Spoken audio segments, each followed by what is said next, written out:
I think the first step is to figure out what type of behavior you're trying to change. When we're trying to change our behaviors, there's some behaviors that we want to be experts at. And then there's some behaviors that we're perfectly fine being amateurs at, right? And on the bottom two as well, the habitué or the addict, there's behaviors that we want to stop doing that are low willpower and high willpower. So it's not necessarily the person, it's the behavior they're trying to change. But I think you'll find it very difficult to become an expert at something if you use the same criteria that it takes to become an amateur at something. If your test to become an expert is this Mia, you actually won't have the grit and perseverance needed to power through the times that are shitty, that are hard. So most people's problems, I think, when it comes to the fitness space in particular, is that we train like we're experts, even though what we want is an amateur behavior. Right? We go to the gym and we have the mentality that we need a trainer and fitness programs, and we need to no pain, no gain, and it's gotta hurt or it doesn't work. And that's the expert mentality. I've written on this article you alluded to called Why Fitness Apps Make You Fat. Because what we find is that when you take that mindset in the expert quadrant of, I've got to figure out, the expert quadrant is all about figuring out your mistakes, and it's got to be in some way painful in a way, or you're not going to get better. What that means is that people are doing exercise that they hate, which means it's not going to be sustainable. Not only that, we know that when you suffer at something, there's this phenomenon called moral licensing.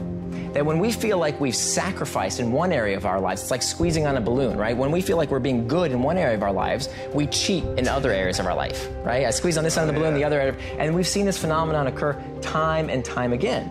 We find that when people buy green products, they're actually less kind. They're less likely to help someone who's just fallen down in front of them after they've sacrificed by buying an ecologically sound product. Some of the highest insurance rates on the road today are from a car that you wouldn't expect it. It's not Ferraris and Lamborghinis. Some of the highest insurance rates are for blue Priuses. Right? Interesting. Right, because there's this effect of moral licensing. If we're good in one area, we're allowed to be bad in other areas. So how does this play out in the fitness world? Well, I just, sweated it out on the treadmill for 30 minutes, and it was so difficult, and I did it. I persevered, and it was so hard for me. I didn't enjoy a second of it. I deserve a Jamba Juice with 60 grams of sugar and 600 calories, even though I only burned 300 calories on the treadmill. Right. I deserve a reward. And unfortunately, when bringing it back to the technology industry, a lot of fitness apps today only look at that side of the equation. They're only about getting your step counts because they're using the expert mode as opposed to the amateur mode. We talked about the top of that behavior change matrix, right? These do behaviors that are either low willpower or high willpower. At the bottom of that behavior change matrix are the don't behaviors, the things we want to stop doing. And so there again, we have low willpower and high willpower. So what I've utilized in my life is using a technique I call progressive extremism. Progressive extremism. And the idea is that the problem with diets, and the reason that diets make us fat, is that they train our brains to anticipate scarcity. And of course, what you're doing when you train the brain to do something is that you're heightening the awareness. You're making us, these diets train us to expect, okay, I'm suffering today, but as soon as this diet ends and I can fit into my wedding dress, or the graduation ceremony comes, or here's my goal by the end of the year, I'm gonna be at this weight. As soon as I free myself from that diet, and that's the problem. So instead of saying, a diet that has this time-based endpoint, what I advocate for is progressive extremism. So pick something that you want to stop eating, in this case, if food is is the behavior we're trying to change.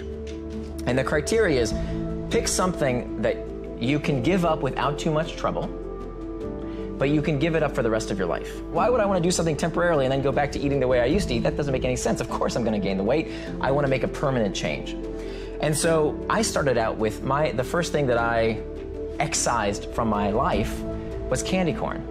And so I just cut them out and say, I'm never eating candy corn ever again. And then what happened? And I kept track. I kept track of everything I gave up. And then maybe like a week or two later, I'd assess and say, hey, that wasn't so hard. What else could I give up? And then I would give up another thing.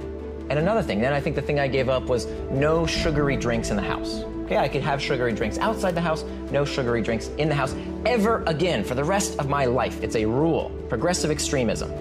So I went up this chart, kind of more and more and more things that I was giving up, until I gave up, just last June, I gave up refined sugars completely. It's just not something I do.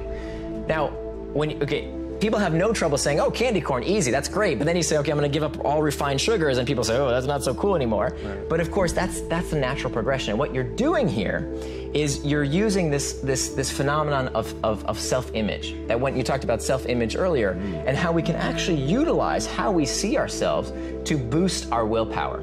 There's been a lot of studies that show that when people identify a behavior that they do or don't do as part of who they are, it becomes much easier to resist. For example, if you're a vegetarian, if you're a devout Muslim, if you're an Orthodox Jew, you're not constantly asking yourself, should I eat the meat, or should I have some beer, or should I have some pork, right? Like, that's not a debate you're having on a constant basis. You just don't do that because that's who you are, right? If I'm a devout Muslim, I just don't drink. That's just what I do. If I'm a vegetarian, I just don't eat meat. It's no longer a debate of should I, can I, is it okay? I just don't, right? Whereas many dieters, they think to themselves, well, should I not, should I have the cake? And what they're doing is expending this willpower resource that over time, there's a lot of evidence that shows becomes depleted, and it becomes very hard. It's this constant struggle. But by doing this progressive extremism and saying, look, that's just one thing I just don't eat, and taking it slowly. I mean, this has to take years to scale up. You're constantly excising things from your life, from your diet, but for the rest of your life. And it's using that same principle of, this is just who I am. I just don't eat those things. So that's the shift, is changing your mindset of this is something I just don't do versus something I can't do, which can't means maybe it's flexible versus something I just do not do.